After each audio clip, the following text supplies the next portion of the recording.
Bonjour et bienvenue dans La Science chez nous, mesdames et messieurs. L'émission qui rend la science accessible à tous, ici même dans notre quotidien aujourd'hui.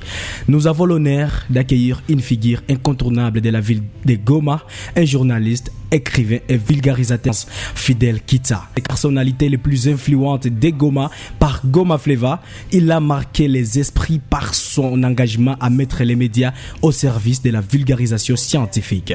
Auteur de l'ouvrage Les Reporters du V, notre invité a lu plume, micro pour éclairer le grand savoir et le grand public sur des sujets souvent complexés. Mesdames, messieurs, au programme, nous explorerons ensemble comment la science peut être racontée, expliquée et vécue à travers nos médias locaux, et nous découvrirons aussi le parcours inspirant d'un homme qui place la connaissance au cœur de son action. Mesdames, messieurs, vous êtes désormais sur les ondes de la radio Kako FM, dans la 7.2 MHz, la meilleure fréquence du Kivu, et derrière ces micros, je suis Gracier Bazégué. Votre émission, c'est La Science chez nous, une émission qui vous arrive chaque vendredi de 15h, de 14h à 15h. Mesdames, messieurs, comme je vous ai dit depuis le début de l'émission, nous allons recevoir aujourd'hui l'une des grandes personnalités les plus influentes de Goma. Bonjour, monsieur Fidel Kitsa. Bonjour, cher Gracieux. Bonjour à tous les auditeurs ainsi qu'à toutes les auditrices de la précieuse radio Kako FM. La radio Kako FM vous souhaite premièrement la bienvenue. Merci infiniment. C'est un immense plaisir et privilège pour moi de me retrouver dans ces installations, la toute première fois d'être accueilli dans ces beaux et merveilleux studios. Je suis tellement content en tout cas et ça me réjouit énormément. Merci à toute l'équipe qui chapeaute cette grande œuvre dédiée à la population, à la communauté. Oui, je vous ai présenté mais j'ai pas fini votre présentation. Qui est Fidel Kitsa? Alors Fidel Kitsa, il faut dire qu'il est journaliste, correspondant France 24 et Brut Afrique à Goma. Il est également directeur général des Mazingira Média et Média Environnement. Directeur général des Mazingira Média et Média Environnement. Il est également chercheur en sciences de l'information et de la communication à l'université de Goma, directeur des Soma Media Lab, qui est un laboratoire dédié à l'éducation, aux médias et à l'information. Il est également écrivain, auteur du livre Les Reporters du Feu. À côté de cela, coordonnateur de l'organisation Africa Mazingira, directeur de la société de communication Congo Saouti, je pense que... Je trouve que vous êtes pluridisciplinaire. Et qu'est-ce qui vous a inspiré de suivre tous ces métiers dont vous aviez cité? Juste la passion, au fait. Je suis tellement passionné par les domaines des sciences de l'information et de la communication. Oui. Voilà pourquoi vous verrez les couloirs dans lesquels j'évolue. C'est dans ce qui me passionne, donc les SIC au fait. Et il n'y a pas un événement marquant qui vous a poussé, qui vous a passionné à suivre tous ces domaines? Je suis né au fait passionné par les médias. J'ai commencé à fréquenter les médias depuis mon jeune âge, depuis l'école primaire, je me rappelle. Depuis l'école primaire, j'ai fréquenté les médias et cela a développé en moi cet amour, cette passion pour tout ce qui concerne beaucoup plus l'information et la communication. Mesdames, messieurs, vous êtes sur les ondes de la radio Kako FM et vous pouvez interagir avec nous via les 097 53 72 059 plus 243 97 53 72 059. Envoyez votre message et partagez avec nous ce thème qui est les médias au service de la vulgarisation scientifique. Alors, monsieur Fidel Kitsa, comment définiriez-vous la vulgarisation scientifique si une fois on vous dit d'en définir? Alors, si une fois on m'est demandé de définir la vulgarisation scientifique, il faut dire qu'elle désigne juste les processus par lesquels les connaissances scientifiques sont rendues accessibles à un public non spécialisé. Alors, pourquoi est-elle importante pour le développement d'un pays comme le nôtre, le Congo, la RDC? Alors, il est tellement important parce qu'on ne peut pas développer une communauté sans pour autant faire allusion, sans penser à la science. Oui. La science est là pour apporter des solutions à des problèmes qui traversent, à des problèmes qui rencontrent la population. Oui. La science est là pour apporter des réponses aux questions que se pose la population. Alors, lorsque ces réponses sont trouvées, lorsque ces solutions sont retrouvées, si je peux dire dans ce sens, elles doivent être vulgarisées. Oui. Être vulgarisées vulgariser afin qu'elle soit connue par les publics. Lorsque nous parlons du public, nous faisons mention à la fois des décideurs qui doivent connaître ces solutions, ces réponses, mais aussi aux citoyens lambda, aux décideurs pour les faire exécuter. Alors, comme vous êtes journaliste, ça tombe bien. Alors, selon vous, les médias congolais, est-ce que ils font assez pour vulgariser la science? Alors la science, vous parlez du média, si on peut directement parler, étymologiquement, le mot média, ça vient du latin, medium, qui veut dire juste milieu ou intermédiaire. D'ailleurs, lorsque vous demandez à Dominique Volton la définition du média, lui il dira que les médias sont l'ensemble des moyens de diffusion massive de l'information et de la culture dans les sociétés modernes. Et c'est sa définition par rapport aux médias. Mais en d'autres termes, en fait, les médias, ce sont des canaux. Ouais. Il s'agit de la presse écrite, de la radio, de la télévision. Et aujourd'hui, il y a l'Internet qui est là, qui permet de transmettre des messages à un large public. C'est ça, les médias. Les médias congolais, est-ce qu'ils arrivent au moins à exercer leur travail ou soit à réaliser leur mission, celui de vulgariser la science, la culture scientifique? Je pense oui. Je commence par Kako FM, par exemple, les travaux que vous faites. À travers cette émission, tout d'abord, vous faites la vulgarisation vous faites la vulgarisation scientifique de la science. Il y a beaucoup de programmes, pas seulement à la radio, à la télévision, et même des médias en ligne, presse écrite aussi, qui s'intéressent à la science. Mais il faut dire vrai, c'est pas beaucoup au fait. C'est pas beaucoup. Alors, parmi tous les médias dont vous aviez cité, la presse écrite, la radio, la télévision, l'internet, alors quels sont les médias qui devraient être créés en grande quantité pour développer en grande quantité la vulgarisation scientifique? Je pense tous les médias, parce que les différents médias ont des cibles aussi qui diffèrent. Vous voyez, par exemple, aujourd'hui, il y a l'internet. Sur Internet, il y a les réseaux sociaux, les médias sociaux également qui y sont, mais ce sont des jeunes qui sont beaucoup plus actifs. C'est-à-dire, on doit créer des contenus adaptés à cette catégorie de public qui est la jeunesse. La radio, par exemple, nous savons, la radio est écoutée par une certaine catégorie de personnes. Je prends un exemple des adultes, par exemple, des personnes âgées. Il faut aussi créer des programmes, des émissions, des contenus adaptés à cette catégorie de personnes. Pareil pour la télévision et pareil pour la presse écrite. Voilà pourquoi je pense qu'on ne devrait pas privilégier tel ou tel média, tel ou tel type de média, mais il faudrait juste essayer d'adapter les contenus par rapport à la cible, si on veut que les messages puissent atteindre la personne. Je prends un exemple par exemple sur les réseaux sociaux, TikTok, c'est beaucoup plus les jeunes qui y sont. Et si vous venez avec un sujet scientifique, avec un langage tellement scientifique, il y a un risque vraiment que les jeunes ne puissent pas capter ce que vous voulez leur communiquer comme message. Mais si vous adaptez les messages par rapport à votre cible, vous donnez au contenu une forme pour que la cible au fait, ou soit les publics puissent comprendre facilement. C'est là que vous allez varier même les contenants et vous verrez le message scientifique va devoir passer. Oui, j'ai entendu, vous aviez évoqué les réseaux sociaux, vous aviez également évoqué les langages. Alors, les réseaux sociaux sont-ils un atout ou un danger pour la vulgarisation scientifique? Et comment simplifier les langages scientifiques sans trahir les messages initiaux? Les réseaux sociaux, c'est vraiment un atout. C'est un atout. Pour ce qui est de la science, vous verrez, avant, il était un peu luxueux d'avoir la connaissance, les savoirs. Mais aujourd'hui, on ne peut plus s'enorgueillir d'avoir la science, la connaissance, parce qu'elle est partout. Et les réseaux sociaux nous a facilité, l'Internet aussi nous a facilité. Et donc, on doit profiter de cette opportunité que nous présentent les réseaux sociaux pour vulgariser la science. Non seulement vulgariser, mais aussi veiller à ce que la science ne soit pas, je dirais, dénaturée, déformée. Parce qu'aujourd'hui, avec l'Internet, tout est possible.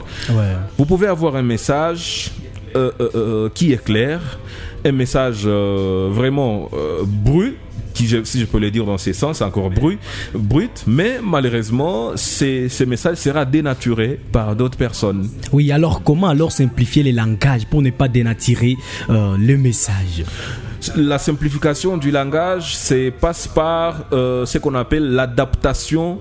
Comment dirais-je? Donc, je l'ai dit tantôt, l'effet d'adapter les messages au public, au fait. Ouais. Je disais tantôt, par exemple, sur les réseaux sociaux, sur TikTok, c'est les jeunes qui y sont à foison. On doit chercher à comprendre comment communiquer aux jeunes.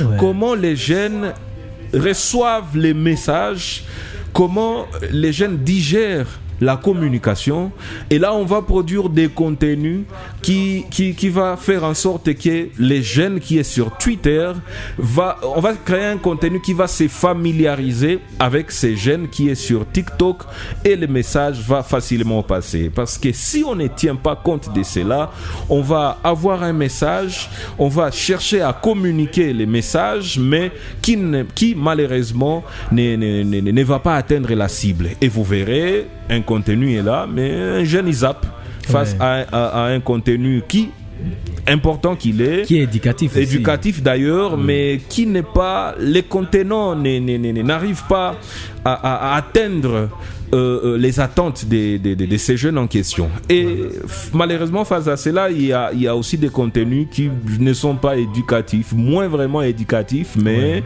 qui ont une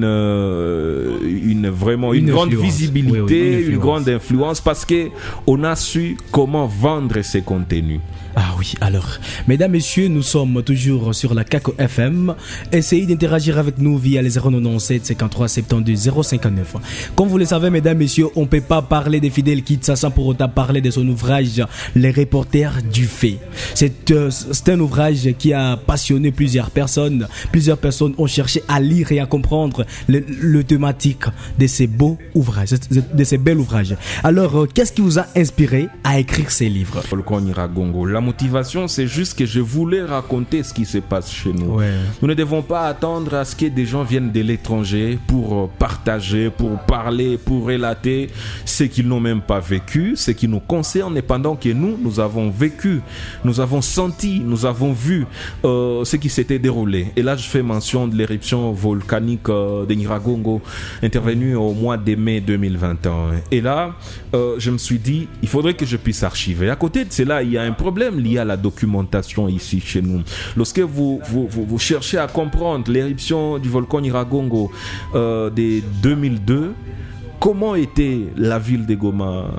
Donc, cherchez à comprendre dans un sens narratif, cette éruption, vous ne retrouverez pas une documentation qui en parle largement. Ah oui. Ce sont beaucoup plus de documentations scientifiques, là où on essaie juste de parler de la science, tout ça, mais on ne raconte pas c'était quoi la vie à Goma pendant cette période, lors de l'éruption, tout ça, comment la population a vécu cette catastrophe naturelle. Alors cela m'avait révolté, et lorsque j'ai couvert l'éruption de 2021, je me suis dit, c'est une occasion pour moi d'immortaliser cet événement, pour permettre à ceux-là qui vivent pendant cette période, et même ceux-là qui viendront après, lorsqu'ils voudront savoir c'était quoi l'éruption volcanique de Nyiragongo en 2021, ils pourront lire cet ouvrage et ils seront en train de revivre, de revivre cette situation, cet événement, comme si c'était hier, voire même comme s'ils vivaient à l'époque où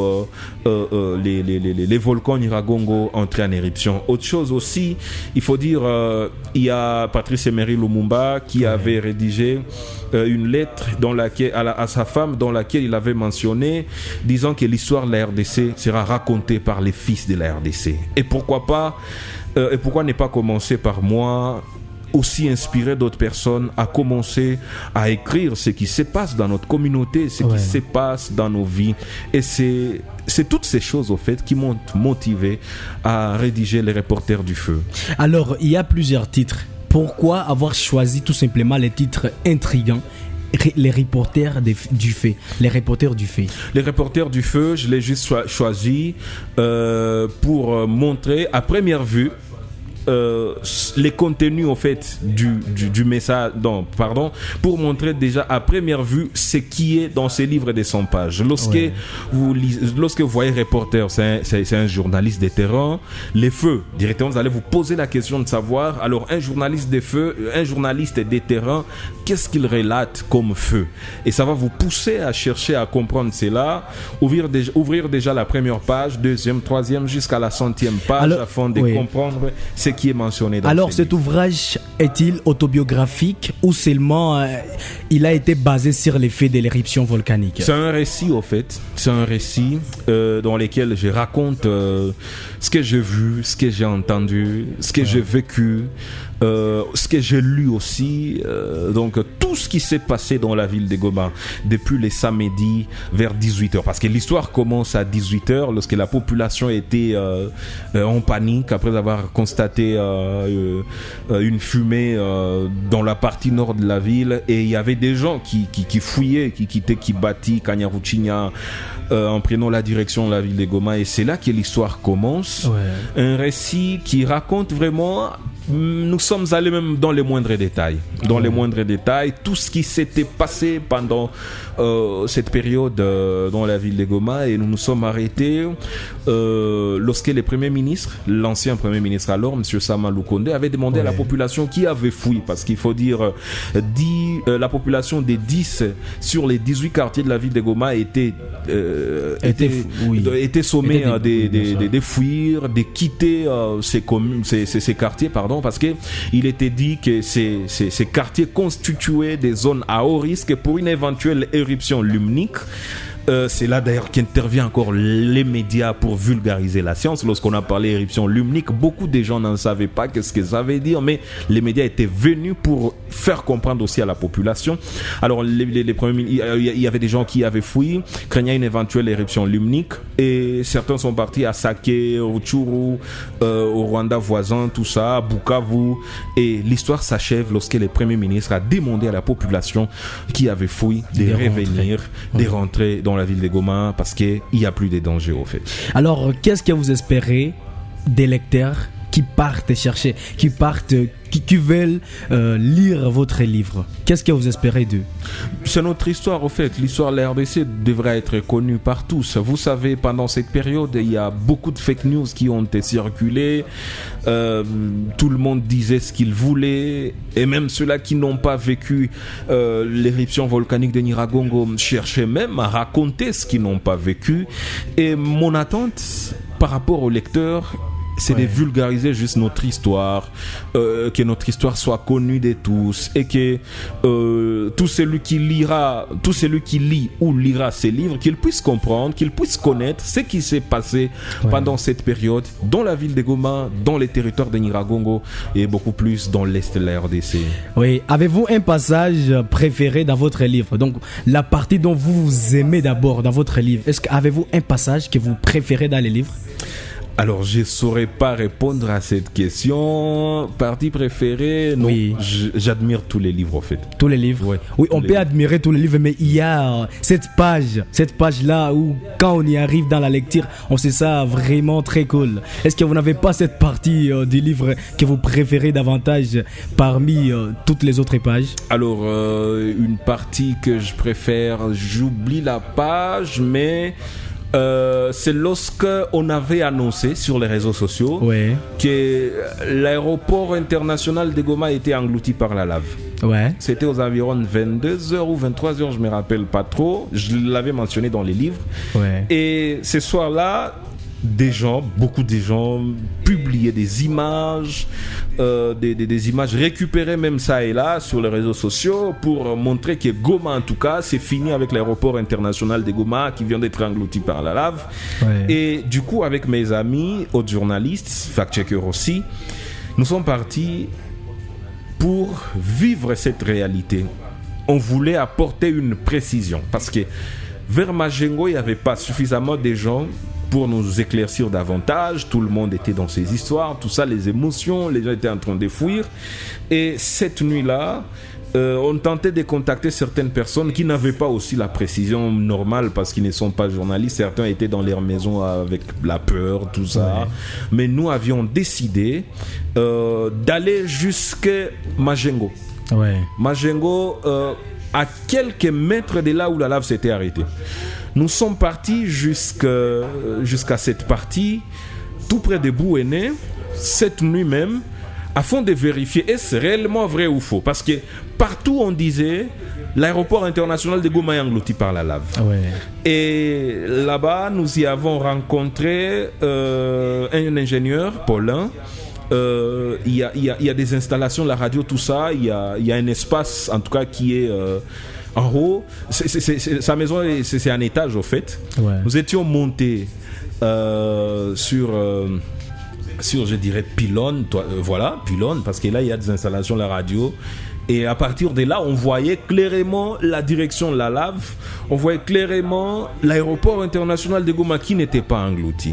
Lorsque nous avions eu cette nouvelle, directement, nous avons alerté, moi personnellement, sur mes réseaux sociaux, tout ça, c'est faux, la lave n'a pas englouti l'aéroport international de Goma. Et lorsque je raconte cela dans mon livre, ça me fait énormément du bien. Je vois les sacrifices, je vois l'amour, la passion que j'ai pour ce métier, informé. Je suis fier de moi-même, en fait. Cette partie-là, je l'apprécie énormément parce qu'elle me rappelle toujours mon devoir, parce qu'informer est un devoir pour moi, et c'est du matin au soir, car informer est un pouvoir. Est un pouvoir, bien sûr. Moi personnellement, je vous ai, avant que Goma Flava ne vous nomine comme l'une des grandes personnalités à Goma, je vous ai connu via ces livres. Alors j'aimerais savoir comment ces livres s'inscrivent-ils dans votre parcours, que ce soit des journalistes ou que ce soit de votre parcours d'écrivain?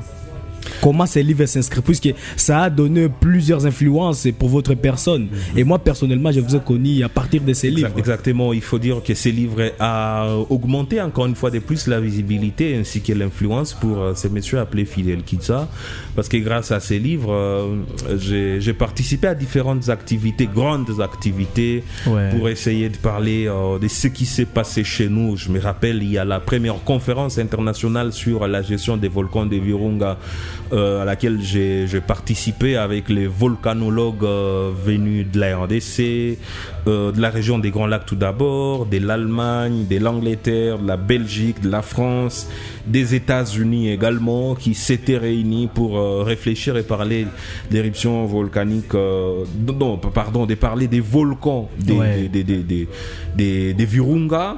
À côté de cela, ce livre m'a permis aussi d'intégrer les cercles des éminents sommités, au fait que ce soit au niveau local tout comme au niveau national et international. Je fais mention à d'autres écrivains, d'autres chercheurs, tout ça. J'ai pris connaissance aussi avec différents diplomates, parce que je me rappelle au mois de décembre de l'année 2022, j'étais à Kinshasa, là où j'ai sillonné dans différents locaux pour parler toujours de mon livre. J'ai été reçu au bureau de l'USAID à Kinshasa, au bureau de l'ambassade du Pays-Bas en RDC, au bureau de l'ambassade de la Suède en RDC. Je devrais être reçu à l'ambassade de l'Union européenne, auprès des autorités, qu'elles soient locales, nationales, n'en parlons pas. Alors, ces livres, en tout cas, m'a permis même de participer à des conférences locales et nationales, des ateliers, tout ça, afin de vulgariser notre culture, notre narratif, notre histoire, ce qui s'est passé chez nous. Et c'est comme si ces livres est venu aussi pour me rappeler qu'à part être journaliste, j'ai aussi ces talents d'écrivain, et ça m'a donc à travers ces livres, j'ai pris conscience de ces talents. Et maintenant là, je suis en train de travailler également sur un autre livre qui sera publié d'ici là, peut-être l'année prochaine, si Dieu fait grâce. Et à travers ces livres, je me suis dit, comme je viens de me lancer dans la carrière d'écrivain, il faut que je puisse produire tout ça, produire du contenu, raconter ce qui s'est passé chez nous. Oui, bien sûr. Mesdames, messieurs, nous sommes toujours sur les ondes de la radio Kako FM 97.2 MHz dans l'émission La Science chez nous derrière ces micros. Je suis Gracieux Bazégué. Aujourd'hui, nous avions réussi Monsieur Fidel Kitsa, l'une des grandes personnalités les plus influentes à Goma. Mesdames, messieurs, vous pouvez interagir dans l'émission en direct via les 097 53 72 059 et nous allons vous lire en live. Alors, on ne peut pas parler de l'écriture pour les moments sans pour autant évoquer également l'intelligence artificielle qui aide actuellement les jeunes écrivains à produire leurs livres sans pour autant faire beaucoup d'efforts.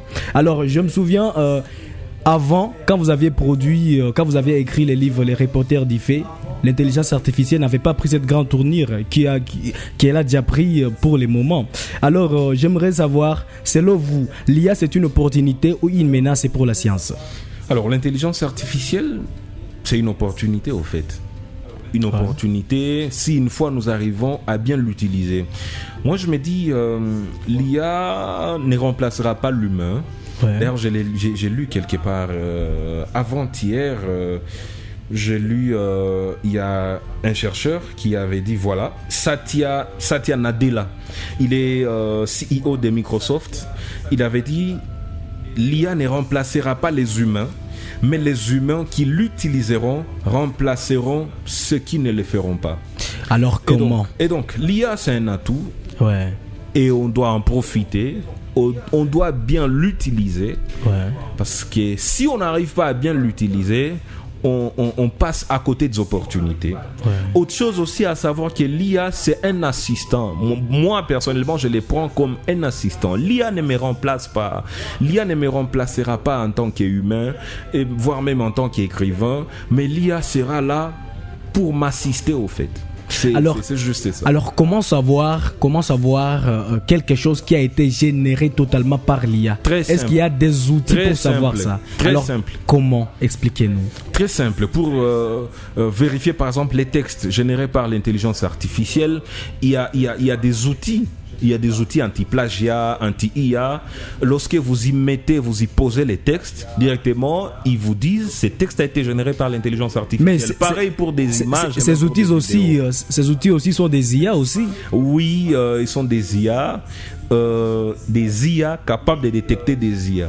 Moi je me dis souvent que si un journaliste qui est très expérimenté dans le journalisme et dans l'écriture journalistique, il peut rédiger un texte avec son savoir-faire et il rédige très bien, et si on prend son texte et on le met dans l'IA pour le détecter, est-ce que ça ne peut pas dire que c'est l'IA qui a... Non, l'IA va mentionner que le texte a été rédigé par un humain. Alors nous voulons savoir comment ça se passe, puisque si vous voyez un texte généré par l'IA et un texte généré par des personnes qui sont intelligentes, c'est la même chose. Il n'y a pas de différence. Non, c'est pas la même chose. Même si on arrive à humaniser les textes, il y a toujours des formulations qui, lorsque vous les voyez, vous vous dites directement cette image a été générée par l'intelligence artificielle. D'ailleurs, je me rappelle, j'étais avec un ami qui me disait, à cause de l'intelligence artificielle, maintenant là, on n'arrive plus à utiliser certains mots. Parce que lorsque vous les utilisez directement, les gens pensent que vous avez utilisé IA, par exemple essentiel, par exemple crucial, par exemple quoi encore, donc en voyant juste la formulation, les styles, tout ça, il y a certains points, des virgules, des ponctuations, des tirets à l'intérieur de la phrase, tout ça, avec tout ça et d'autres astuces, on arrive à détecter un contenu généré par l'intelligence artificielle. Alors, comment garantir que l'IA ne diffuse pas ou ne diffusera pas des fausses informations à l'avenir? Il faut juste les surveiller. La surveillance. Surveiller l'intelligence artificielle. Je l'ai dit, c'est un assistant. C'est-à-dire, l'IA ne remplace pas l'homme, ne prend pas la place de l'homme. Même si l'IA peut vous aider à réaliser certaines tâches, il faut toujours revoir les contenus, ou soit ce que vous donne l'intelligence artificielle. Mais aussi à côté de cela, il faut toujours signaler si les textes ont été générés par l'IA. C'est l'honnêteté, en tout cas scientifique. Alors, dans les contextes congolais, comme nous sommes des Congolais, alors dans les contextes R2 congolais, l'IA est-elle un atout pour rattraper les retards dans la vulgarisation scientifique? Oui, l'IA, c'est un grand atout, notamment pour la production de contenu afin de vulgariser la science. Parce que l'IA vous permet notamment de produire des contenus, par exemple des podcasts, des vidéos, des infographies, des photos, beaucoup de choses, voire même des applications, des sites web, bien sûr, assistés par l'intelligence artificielle. Et donc c'est vraiment un atout et on doit saisir cette opportunité pour vulgariser la science. Alors le public congolais est-il prêt selon vous à faire confiance au contenu généré par l'IA, genre de vidéos, photos, puisque quand vous scrollez sur les réseaux sociaux, il y a des vidéos là que vous voyez, vous visualisez, mais vous ne comprenez pas comment elles ont été faites. Il y a des vidéos qui sont purement mystiques, si je peux le dire. Alors, est-ce que le public congolais est-il prêt à faire confiance au contenu généré par ces IA? Les publics congolais prêts s'il est éduqué au fait. Voilà, c'est là qu'intervient l'éducation aux médias et à l'information. Parce que à travers cette éducation, on aide la population, on aide les publics à développer un esprit critique, un esprit de responsabilité dans l'usage des médias, même dans la création ainsi que la production des contenus.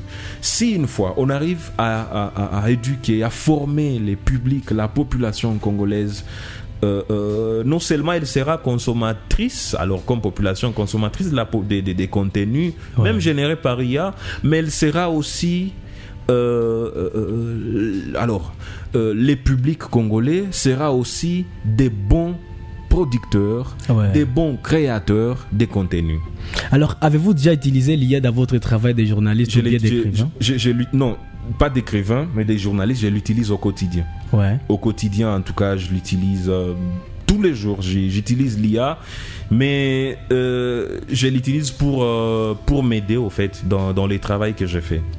Alors, si vous deviez créer un projet de vulgarisation scientifique avec l'IA, à quoi ça pourrait ressembler? Projet de vulgarisation scientifique. Oui, avec l'IA. Si on vous disait à cette heure de créer un projet de vulgarisation scientifique avec l'IA, comment ressemblerait-il? Quoi faire avec l'IA? On demande à l'IA alors. Oui, on demande à l'IA. Donc c'est vous, on vous dit à cette heure, on vous donne les boulots de nous générer un projet de vulgarisation scientifique. Comment ça peut ressembler dans notre quotidien congolais? Ok.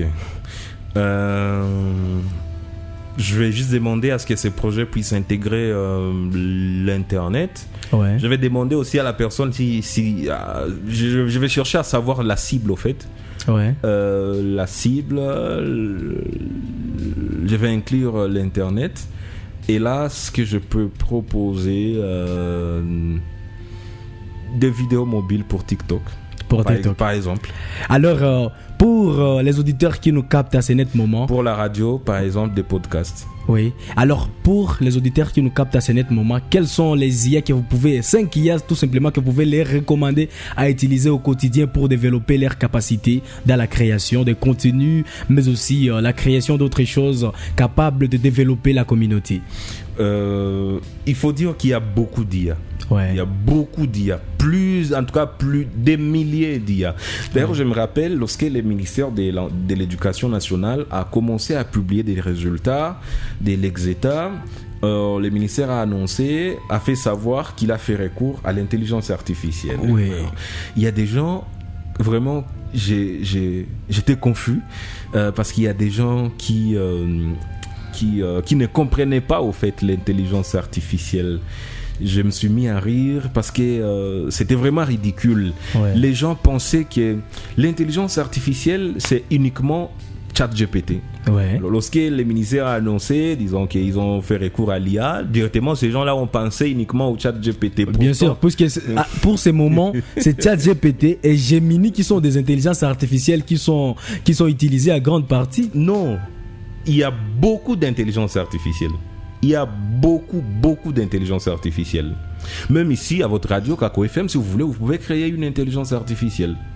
appartenant uniquement à Kako FM. Alors, pour répondre à votre question, je ne saurais pas citer toutes les IA. 5 IA domaine, tout simplement, pour nos auditeurs. Alors, je commence par ChatGPT, Gemini, Luizia, Perspectivi, Canva, pour la production des affiches. Même ChatGPT aussi en produit des affiches, photos, tout ça. Canva, alors là, je suis à 6. Je pense que je m'arrête pas là. Oui, d'accord. Mesdames, messieurs, vous aviez entendu les IA les plus indispensables également dans notre quotidien pour apprenez à mieux les utiliser pour créer et développer votre capacité en matière de création de contenu. Mesdames, messieurs, vous êtes toujours sur les ondes de la radio Kako FM 97.2 MHz dans l'émission La Science chez nous chaque vendredi de 14h à 15h. Et derrière ces micros, je suis Gracieux Bazégué. J'ai reçu aujourd'hui dans notre espace, dans notre séance aujourd'hui, Fidèle Kitsa, l'une des personnalités les plus influentes à Goma. Alors, partant de vos expériences personnelles dans la vulgarisation, bien sûr, Comment surmonter le manque de formation fiable dans notre contexte de la science? Arriver à surmonter les manques d'informations fiables dans le contexte de la science, c'est vulgariser au fait. Lorsque nous vulgarisons la science. Parce que lorsque la science n'est pas vulgarisée, il y a un vide qui s'observe et il est dit que la nature a horreur du vide. Mais plus nous vulgarisons la science, plus nous vulgarisons la recherche, plus nous vulgarisons des solutions, des réponses telles que je les disais au début, cela va combler ces vides qui se manifestent au sein de la communauté parce que la société a toujours des questions, la société a toujours des problèmes et lorsque il y a cette absence de la vulgarisation de la science, c'est là que des charlatans en profitent malheureusement pour s'improviser avec des solutions erronées. Mais lorsque la science est vulgarisée, la connaissance est connu de tous, les résultats de la recherche sont partagés, ça va combler ces vides et ça va aider beaucoup plus la communauté. Et c'est là qu'interviennent les médias lorsqu'il s'agit de jouer les rôles. Alors, avez-vous déjà travaillé avec des chercheurs scientifiques dans vos reportages? Dans mes reportages, oui, je l'ai fait très souvent. Avec les chercheurs scientifiques, oui. En tout cas, très souvent, je l'ai fait. Alors, quelle est la plus grande difficulté que vous rencontrez souvent lorsque vous parlez de la science? Puisque vous savez, quand vous parlez de la science, plusieurs personnes ont du mal à vous capter. Alors, quelles sont les difficultés que vous rencontrez souvent quand vous êtes en train de parler de la science aux médias? Comme ici, ce que nous faisons ici. Alors, la plus grande difficulté rencontrée, il y a notamment l'accès à la documentation, au fait. Je peux être là, je veux parler, je prends un exemple du réchauffement climatique. Ici, au niveau local, je peux me dire, je vais orienter ma recherche, je vais orienter mon sujet parce que réchauffement climatique, c'est un peu vaste, c'est vraiment vague. Ces sujets, je peux y tirer beaucoup d'angles. Lorsque je me cherche ici au niveau local, beaucoup d'angles. Lorsque je me cherche ici au niveau local, telle analyse, telle étude menée au niveau local, pas au niveau international d'une manière globale, mais d'une manière vraiment locale qui contextualise les sujets, ça pose toujours la difficulté. Alors, quel conseil donneriez-vous à un jeune journaliste qui veut écrire un livre comme vous, qui veut se lancer dans la vulgarisation scientifique à partir de ses capacités de journaliste et écrivain comme vous toujours? Je lui dirais juste d'écrire ce qu'il veut, ce qu'il pense qu'il peut communiquer au fait. Il n'y a pas de recettes magiques au fait. J'ai écrit mon livre, pas grand chose que j'ai fourni. Juste, je me suis dit, je raconte ce que j'ai vu, je raconte ce que j'ai vécu, ce que j'ai entendu, ce que j'ai fait comme travail en tant que journaliste. Je faisais des reportages et à côté de reportages là, je les amenais aussi, notamment les citations, les propos, je les amenais dans mon livre. Et donc à ces jeunes journalistes, juste de se lancer. Juste ça. Il n'y a pas de recette magique disant qu'il faut faire ça, il faut tout ça. Non, lance-toi. Si maintenant là, pendant que nous parlons, tu as cette idée d'écrire, tu démarres déjà à partir de maintenant. Oui, tu écris. Oui. Pourquoi j'ai dit cela? Parce que nous avons pensé qu'écrire un livre, c'est réservé à une certaine catégorie. Je suis d'accord qu'il y a des livres scientifiques, mais aussi il y a des œuvres littéraires qui ne demandent pas grand-chose pour les écrire. Par exemple, raconter une histoire, un roman, tout ça, pas grand-chose. C'est juste l'inspiration que vous avez, les idées que vous avez, vous les partagez. Alors, pour une œuvre scientifique, c'est là que ça demande des recherches, ça demande de lire d'autres auteurs, de mener beaucoup plus de recherches, mais pour une œuvre littéraire, juste écrire ce qui vous passe par la tête. Ce qui vous passe. Peut-être vous vous demandez comment ça va se passer pour les classifier, tout ça, pour mettre pour mettre des chapitres, ça, dédicaces, tout ça. Ça, c'est pas un problème. Écrivez juste. Lorsque vous allez vous rendre compte que vous avez écrit beaucoup de mots, beaucoup de pages, par exemple 50 pages, 100 pages, et là, vous pouvez alors chercher à donner la forme à votre livre. Et à côté de cela, il y a ce qu'on appelle maison d'édition qui va vous aider à éditer votre livre jusqu'à arriver à avoir les produits finis appelés livres. Alors, selon vous, quelles sont les thématiques scientifiques qui devraient être prioritaires dans notre quotidien en RDC? Toutes les thématiques en RDC, parce que ces thématiques touchent la vie sociale. Là où il y a l'homme, il y a une diversification des thématiques.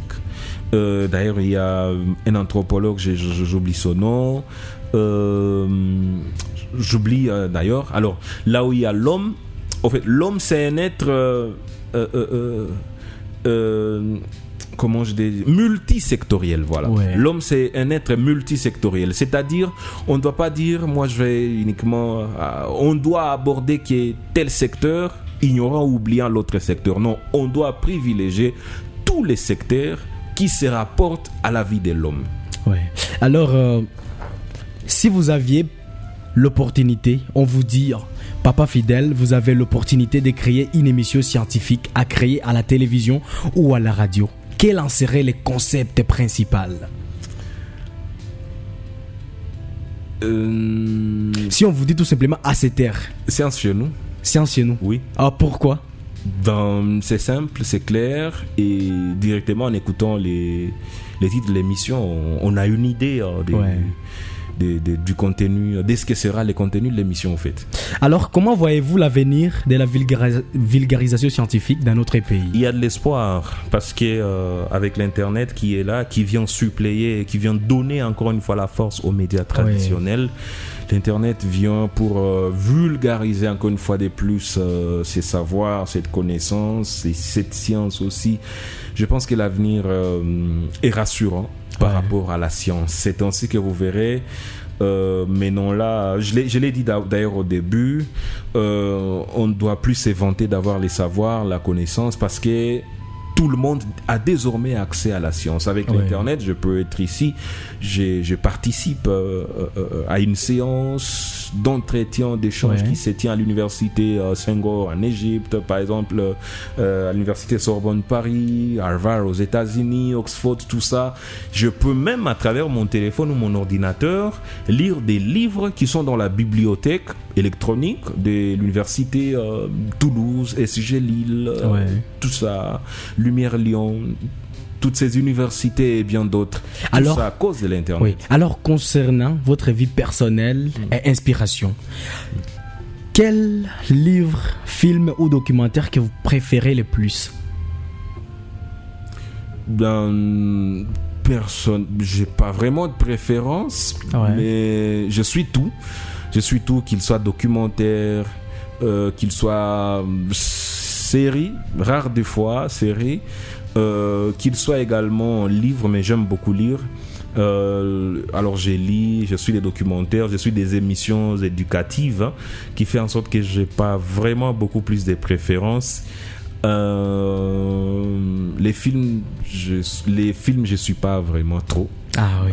Par contre, des séries et des séries d'action. Alors, si vous n'étiez plus journaliste, quel métier vous aurez choisi en dehors du journalisme? Je ne sais pas en dehors du journalisme, mais quel autre métier je peux faire, parce que moi, je me dis, je suis conscient et confiant et convaincu même que je suis né pour juste être journaliste. Alors, quelle citation ou maxime vous guide dans votre carrière? Comme par exemple moi, le maxime qui me guide, c'est vouloir égale pouvoir. Okay. Et quel est le maxime ou proverbe qui guide Fidel Kitsa dans ce domaine? J'ai fait la section littéraire. Ouais.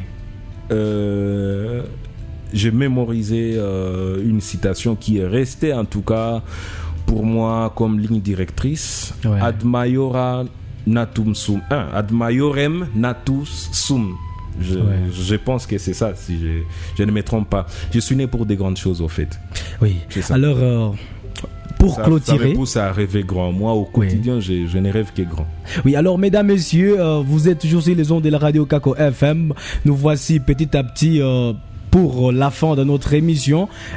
À 12 minutes pile, on aura déjà quitté ces studios. Alors, pour la clôture, un dernier mot pour encourager les auditeurs à s'intéresser davantage aux sciences. Je vais mal prononcer. Ad maiorem natus sum. Voilà. Ad maiorem natus sum. Ouais, je pense que je suis arrivé. Ceux-là qui ont fait le latin, ils vont se retrouver facilement. Au début, j'avais mal prononcé. Alors, aux auditeurs qu'ils s'intéressent à la science, c'est très important au fait. Ouais. Difficile d'évoluer sans la science, difficile de progresser en tant qu'humain, en tant que société, en tant que pays, dans tous les domaines, difficile d'avancer, d'évoluer sans la science. Nous devons promouvoir la science, nous devons donner une grande place à la valorisation ainsi qu'à la vulgarisation de la science, aussi aux différents médias de tenir compte de cela, de la place qu'occupe la science dans la communauté et de vulgariser cette discipline. Alors, où peut-on se procurer votre livre, Les Reporters du Feu? Mon livre est disponible à la librairie L'Ave littéraire, aussi à la radio Kivustaz. Ouais. Alors en télévision Kivustaz, mais aussi je suis accessible pour ceux-là par exemple qui ont besoin des autographes, tout ça. Ils peuvent me contacter facilement, je viendrai pour leur faire parvenir mon livre. À Kinshasa aussi, mon livre est disponible aux éditions Miezi, aussi à la bibliothèque Makbuku, mais ici à Goma aussi à la bibliothèque Maison des Jeunes, aux éditions Smart Publishing aussi, mon livre y est. Et le livre n'est pas disponible en e-book pour peut-être aider les gens à télécharger. En ligne aussi, il est disponible sur Amazon. Sur Amazon, oui. Avec quel prix? Puisque Amazon, c'est un marché, bien sûr. Il faut payer pour en avoir. C'est à quel prix? C'est vraiment moins cher, à un prix abordable. Lorsqu'ils iront sur Amazon, parce qu'il y a aussi ceux-là qui nous suivent à travers le monde, ils pourront même avoir la version papier, livraison via Amazon à un prix abordable. Oui. Alors... Pour finir, quelles sont les adresses de vos réseaux sociaux pour permettre les gens de vous suivre et de suivre votre actualité à partir de l'internet? Alors, c'est les mêmes noms au fait, qui ne changent pas. Fidel Kitsa, K-I-T-S-A, c'est ça. Mesdames, messieurs, nous voici alors au terme de notre émission d'aujourd'hui, notre séance d'aujourd'hui. Nous avions partagé un sujet crucial de la vulgarisation scientifique, du média au service de la vulgarisation scientifique. En ce jour, en cette séance, nous avions récit l'une des personnalités les plus influentes de la ville de Goma, M. Fidel Kitsa, est l'auteur de l'ouvrage Les Reporters du Feu. Mesdames, messieurs, nous voici au terme et on se quitte sans le vouloir. Ciao, adios. La science chez nous, une émission présentée par Gracieux Bazéguet.